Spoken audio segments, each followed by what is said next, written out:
So, hello everyone and welcome to the Ved Prayer Biology Academy.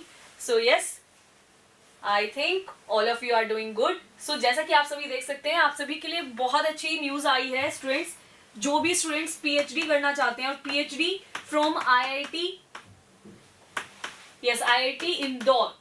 So IIT Indore ने अपने PhD का जो admission है वो उसके लिए नोटिफिकेशन रिलीज आउट कर दिया है। ठीक है, उसके पीएचडी एडमिशन के लिए उन्होंने अपना नोटिफिकेशन रिलीज आउट कर दिया है और आप अभी यहाँ देख सकते हैं, this is the official website for the IIT Indore, जिसमें आप यहाँ पे अगर देखेंगे तो पीएचडी प्रोग्राम है। अगर आप इसको सिलेक्ट करते हैं, ठीक है, पीएचडी प्रोग्राम को सिलेक्ट करेंगे तो आपको इस टाइप का कोई पेज जो है वो ओपन होके आएगा, जिसमें आप देखेंगे तो एडवर्टीजमेंट मेंशन करके रखिए कि advertisement for the PhD program. जब आपको अप्लाई करना है तो आप इसी में अप्लाई ऑनलाइन कर सकते हैं। एडवर्टीजमेंट के बारे में जानना है कि क्या नोटिफिकेशन है, कब लास्ट डेट है, कैसा एग्जाम होने वाला है, वो सारी चीजें आपको इस एडवर्टीजमेंट में मिलेगी, राइट। इसी में अगर आप आगे बढ़ेंगे सो दिस टाइप का कोई पेज आपके सामने ओपन होके आएगा, जिसमें आपको क्या सारे टॉपिक्स मेंशन करे गए हैं, जैसे computer science, engineering, electrical, mechanical, civil engineering and all. But हम है साइंस के स्टूडेंट्स, तो हमें फोकस रखना है जो यहाँ पे वो है this one, bio science and biomedical engineering. तो बीई वाले टॉपिक पे जाके हमें सिलेक्ट करना है और यहीं पे हमें हमारे जो पीएचडी का एडमिशन वो पार्ट है वो यहाँ पे देखने को मिलेगा, राइट। तो हम यहाँ पे जैसा कि देख सकते हैं, advertisement from this, you have to select this, और जब सेलेक्ट करेंगे तो आपके सामने एक पेज इसका ओपन होकर आएगा। ठीक है, डॉक्यूमेंट इसका एक ओपन होकर आ जाएगा कि जैसा कि आप सभी देख सकते हैं, ये रहा वो फॉर्म। ठीक है, ये है, इसमें अब आप देख सकते हैं डिपार्टमेंट जो है of bioscience and biomedical engineering of IIT ने, इंदौर वाले ने ये अपने एडवर्टीजमेंट रिलीज किया है। प्लस लास्ट डेट उन्होंने साथ साथ यहाँ पे मेंशन कर रखी है, it is 11th of February start हो रही है और लास्ट डेट 11th February होने वाला है। साथ में ये भी बता दिया गया है कि यहाँ पे आपको एक रिटन टेस्ट देना पड़ेगा और साथ में पीएचडी का एक इंटरव्यू भी आपका होगा। ठीक है, तो रिटन टेस्ट भी है, प्लस जो रिटन टेस्ट को क्वालिफाई किए करेगा और मिनिमम अपनी जो इनका एलिजिबिलिटी क्राइटेरिया है उसको क्वालिफाई करेगा, वो फर्दर इंटरव्यू के लिए शॉर्ट लिस्ट होगा। तो वो जो डेट है वो है आपकी 23rd of February। 11 तक लास्ट डेट है अप्लाई की, रिटन एग्जाम होगा, फिर शॉर्ट लिस्टिंग और इंटरव्यू आपका 23rd of February तक हो सकता है। उसके बाद आप यहाँ देख सकते हैं कुछ फैकल्टीज के नाम है और उनकी रिसर्च लेबोरेटरीज के बारे में यहाँ पे मेंशन किया गया और उनके लिंक्स भी मेंशन करे गए हैं।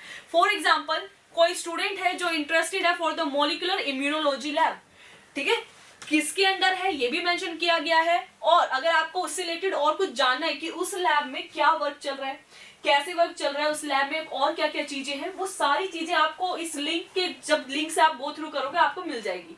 ये इसलिए क्योंकि आप जा रहे हैं पीएचडी के लिए और किसी स्टूडेंट का इंटरेस्ट हो सकता है पहले किसी और चीज में हो, लेकिन बाकियों के बारे में जान के उनका इंटरेस्ट बदल जाए, या फिर उनको पहले से जानना है कि कौन सा प्रोफेसर है जिसे आप जानते भी हो, वो प्रोफेसर किस लैब में आपको हेल्प करने वाला है। तो वो चीजें आप यहाँ पे पहले से अपने शॉर्ट आउट कर सकते हैं, उसके बाद ही उन्हीं साइंटिस्ट या फिर उन्हीं प्रोफेसर और उनकी रिसर्च लेबोरेटरी के लिए आप अप्लाई कर सकते हैं। ठीक है, तो इसी में अगर आप आगे बढ़ेंगे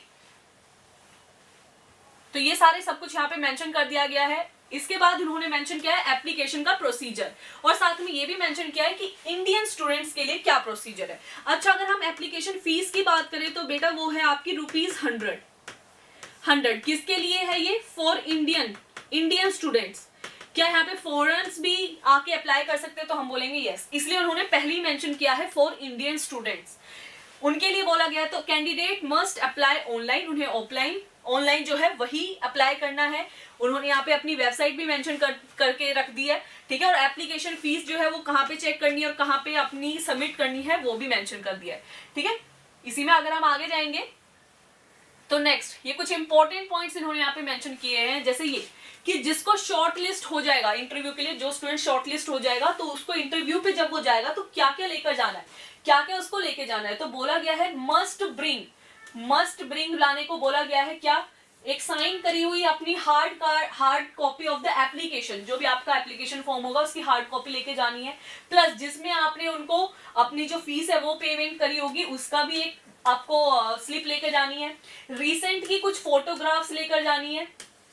फिर सेल्फ अटेस्ट रेलिवेंट सर्टिफिकेट, कोई ना कोई ऐसा जैसे आधार कार्ड या कुछ आपको इस टाइप का डॉक्यूमेंट लेकर जाना है, तो ये चीजें आपकी होनी चाहिए जब आप इंटरव्यू में जा रहे हैं। नेक्स्ट अगर हम बात करें जैसे ये वाला पॉइंट कि अगर कोई स्टूडेंट है जब वो लैब्स के थ्रू गो थ्रू कर रहा है तो उसका इंटरेस्ट है कि वो एक से ज्यादा डिपार्टमेंट के लिए अप्लाई करे, ताकि अगर एक में ना हो तो किसी और में हो जाए, ये भी हो सकता है ना। तो उसको जब वो अप्लाई करना है तो उनको अलग अलग एप्लीकेशन फॉर्म ही फिल करने पड़ेंगे। सो इन केस कोई कैंडिडेट विश करता है apply more than one department, एक डिपार्टमेंट से ज्यादा, तो separate application must be filled, अलग अलग एप्लीकेशन फॉर्म आपको फिल करने पड़ेंगे। तो ये पॉइंट आपको याद रखना है। नेक्स्ट अगर इसी में आगे बात करते चले, यस दिस पॉइंट, अगर कोई शॉर्ट लिस्टेड स्टूडेंट है और उसे लगता है कि उनका कोई प्रोफेसर या फिर कहीं और से उसका कोई रिकमेंडेशन हो सकता है यहाँ पर, तो वो उसको पहले इंटरव्यू से पहले ही उनको क्या कर दे, उसको एक ईमेल भेज दे, उन रिकमेंडेड पर्सन द्वारा उनको ईमेल भिजवा दे आपकी रिकमेंडेशन के लिए, या फिर आप उनको बाय पोस्ट भी भेज सकते हैं। ठीक है, तो short listed candidate should arrange to send the minimum of 2 letters of recommendation, कम से कम 2 लेटर तो भेजने हैं, या तो ये उन्होंने अपनी यहाँ पे ईमेल मेंशन करी है इस पे भेज दीजिए, या फिर सील्ड एनवलप के अंदर अपने जो पोस्ट है पोस्ट के थ्रू भी भेज सकते हैं। ठीक है, तो ये पॉइंट याद रखना। चलिए आगे बढ़ते हैं। ठीक है, आगे इसी में आप देखेंगे कि जो शॉर्ट लिस्टेड कैंडिडेट है will have to appear for written test, उसे रिटन टेस्ट जरूर देना पड़ेगा, और जो रिटन टेस्ट में आगे पास होगा, शॉर्टलिस्ट होगा, उसका आगे इंटरव्यू देखने को मिलेगा। ठीक है, और ये भी पॉइंट याद रखना है कि इन पर्सन इंटरव्यू है, कोई ऑनलाइन इंटरव्यू नहीं है, तो नो ऑनलाइन इंटरव्यू, सिर्फ इन पर्सन, मतलब सामने से ही आपको देखने को मिलेगा। नेक्स्ट इसी में आगे बढ़ते हैं। कुछ इंटरनेशनल स्टूडेंट्स को किस आपके लिंक के थ्रू जाना है वो भी बता दिया गया है, कैटेगरीज बता दी गई है। अब हमें जो जानना है वो है ये this one, minimum educational qualification, कि अगर आप अप्लाई करना चाहते हैं तो क्या क्या क्वालिफिकेशन होनी चाहिए। अच्छा देखो, this one and this one ये आपका पार्ट नहीं है, ये है इंजीनियरिंग वालों का पार्ट। आप हैं बायोसाइंस, तो बायोसाइंस में पहली चीज जो होनी चाहिए वो है आपकी मिनिमम फर्स्ट क्लास या फिर फर्स्ट डिवीजन के मार्क्स होने चाहिए आपकी मास्टर डिग्री में। और मास्टर डिग्री लाइफ साइंस से हो सकती है, माइक्रो से हो सकती है, बायोटेक भी है, bio informatics, physics, biophysics, chemistry, ये सारे टॉपिक्स यहाँ पे मेंशन करे गए हैं। उसमें आपकी फर्स्ट डिवीजन आनी चाहिए, पहली चीज उन्हें ये चाहिए।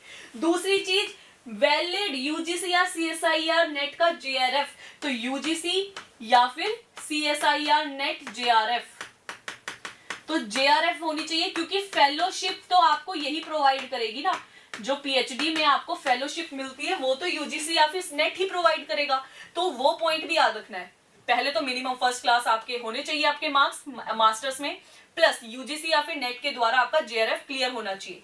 वो वाला नहीं है, नेट वाला नहीं है, तो ऑन दिस प्लेस, इसकी प्लेस में इसका कोई इक्विवेलेंट फेलोशिप वाला एग्जाम आपका क्लियर होना चाहिए। For example GATE exam, ICMR, ठीक है, तो इस टाइप के कोई भी एक साथ नेशनल लेवल एग्जाम आपका क्लियर होना चाहिए जो फेलोशिप प्रोवाइड करेगा आपके पीएचडी वर्क के लिए। ठीक है, तो इसी में अगर आप बढ़ेंगे आगे, research interest of faculty members. ठीक है, फैकल्टी मेंबर का क्या रिसर्च वर्क है जिसमें आप जा रहे हैं, जिस भी फैकल्टी के अंडर जा रहे हैं, तो वो सारी चीजें आप इस वेबसाइट के थ्रू जाके चेक भी कर सकते हैं। राइट, तो ये सारा सब कुछ इन्होंने मेंशन कर दिया है, कैसे रिटर्न एग्जाम है और कब होने वाला है, लास्ट डेट क्या होने वाली है, सारी चीजें इस नोटिफिकेशन में मेंशन कर दी है। सो जो भी इंटरेस्टेड स्टूडेंट है वो जल्दी से अप्लाई करना स्टार्ट कर सकते हैं। So thank you everyone and take care also.